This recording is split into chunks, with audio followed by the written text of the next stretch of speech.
Hello दोस्तों, जैसा कि आप लोगों ने पिछला एक इंटरव्यू देखा होगा, जिसमें मैंने सुनील जी एक बी कीपर हैं, मधुमक्खी पशुपालन करते हैं, उनका मैंने इंटरव्यू लिया था।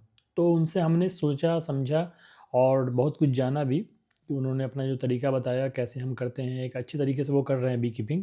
लेकिन जो कुछ साइंटिफिक टर्म्स हैं बी कीपिंग के, वो मैं आपको पार्ट बाय पार्ट में बताना चाहता हूँ।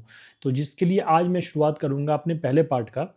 ये पहला पार्ट आपको जो सबसे इम्पोर्टेंट थिंग्स होते हैं बी कीपिंग में या बी के नेचर का मेनली वो बताएगा। सबसे पहले आप ये जान लीजिए कि बी कीपिंग जो लोग करते हैं वो एक शहद से जो बेनिफिट मुनाफा उनको होता है वो तो है ही, लेकिन एक किसान कोई जिसके पास सरसों का खेत है या धान है या चावल का खेत है, तो उसके लिए सबसे ज़्यादा बेनिफिशियरी चीज़ है ये। इसमें आपको जो सबसे बड़ा कारण है बी कीपिंग करने का एक फार्मर के लिए और बेनिफिट देगा, वो देगा क्रॉस पॉलिनेशन। क्रॉस पॉलिनेशन से आपकी जो फसल है वो 4 गुना, 5 गुना, 10 गुना, 20 गुना तक बढ़ सकती है। फसल पे डिपेंड करता है वो कैसा होता है, क्या होता है। इसमें कुछ जो इसके क्लाइमेट कंडीशन की वजह से भी कुछ फसल कम होती है, कुछ ज़्यादा होती है, लेकिन इसकी जो मेन काउज़ है वो आपको क्रॉस पॉलिनेशन ही होता है बी कीपिंग का। ज़्यादातर जो मुनाफा किसान उठाते हैं उसके क्रॉस पॉलिनेशन से ही उठाते हैं। इसे हम आप डिटेल में समझते हैं। पहले हम इस चीज़ को जानेंगे कि जैसे आप बी कीपिंग करते हैं, तो बी कीपिंग जो जिस जगह पे की जाती है उसे एक बॉक्स, अगर हम आर्टिफिशियल तरीके से करते हैं तो एक बॉक्स रख के करते हैं। उस जगह का नाम होता है एपिलरी और जो बी कीपिंग करते हैं उसे कहते हैं एपीकल्चरिस्ट। ठीक है? उसके बाद आप जानिए कि एक छत्ते में, एक हाइव में कितने बीज होते हैं, कौन-कौन से होते हैं।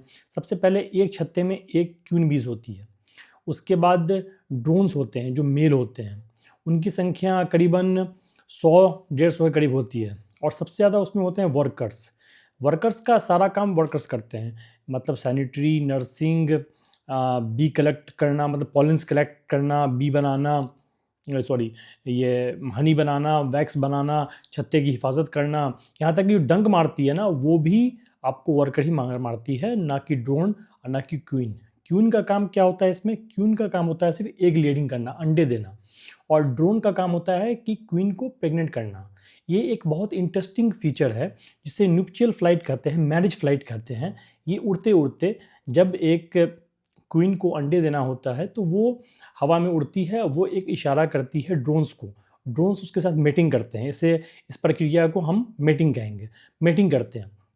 तो जब मेटिंग होती है तो स्पर्मेथिका एक पॉलीथीन होता है जो जो क्वीन होती है वो कैरी करके चलती है। तो वो स्पर्मेथिका को जब फुल हो जाता है मेटिंग करते करते, वो एक ड्रोन्स के साथ एक क्वीन नहीं करती। एक क्वीन कम से कम 15 से 20 ड्रोन को एक साथ लेके उड़ती है और सबके साथ मेटिंग करती है, जिससे कि उसका स्पर्मेथिका जल्दी ही भर जाता है और वो आकर अपने छत्ते पे अंडा देती है। छत्ते में अंडा देने का मतलब हो गया कि एक दिन में वो एक बार अगर अंडा देगी तो 1500 से 2000 अंडे देगी। ये जो आर्टिफिशियल तरीके से जो बी कीपिंग करने का तरीका है वो सबसे पहले 1851 में लॉन्गस्ट्रोथ एक साइंटिस्ट थे जिन्होंने बी कीपिंग की थी इस तरीके से कि एक हाइव के, मतलब एक बॉक्स बनाया, उसमें हाइव हाइव का उसे एक शेप दिया और एक फ्रेम, उसमें काफ़ी सारे फ्रेम रखकर उसे फ्रेम बाय फ्रेम, एक फ्रेम उसका एक छत्ते की तरह लगता है, तो फ्रेम के थ्रू रिमूवेबल फ्रेम जिसे निकाल कर शहद इकट्ठा कर सकते हैं हम और फिर उसे उसमें जाकर दोबारा फिक्स कर सकते हैं उसके वैक्स को डालकर। तो ये जो पहला टर्म था वो 1851 में लॉन्गस्ट्रोथ साहब ने दिया था। सबसे ज़्यादा पाली जाने वाली मधुमक्खी कौन सी होती है? वो होती है मैग्नीफेरा।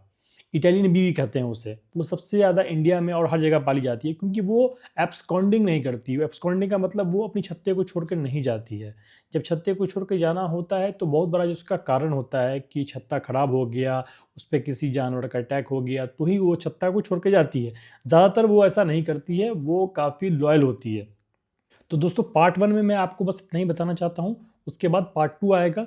आप इसका एक सीरीज़ चल रहा है बी कीपिंग के बारे में। पहले हम बी के बारे में अच्छे से हर चीज़ जानेंगे, उसके बाद इसे कैसे और ईज़ी तरह से इसकी कीपिंग करते हैं, मतलब एपीकल्चरिस्ट बनने की जो प्रक्रिया है वो कैसे क्या की जाती है, उस पे आएँगे धीरे-धीरे। तो आज का सेशन हमारा ये था, दूसरा सेशन हमारा रॉयल जेली से स्टार्ट होगा। तो नमस्कार।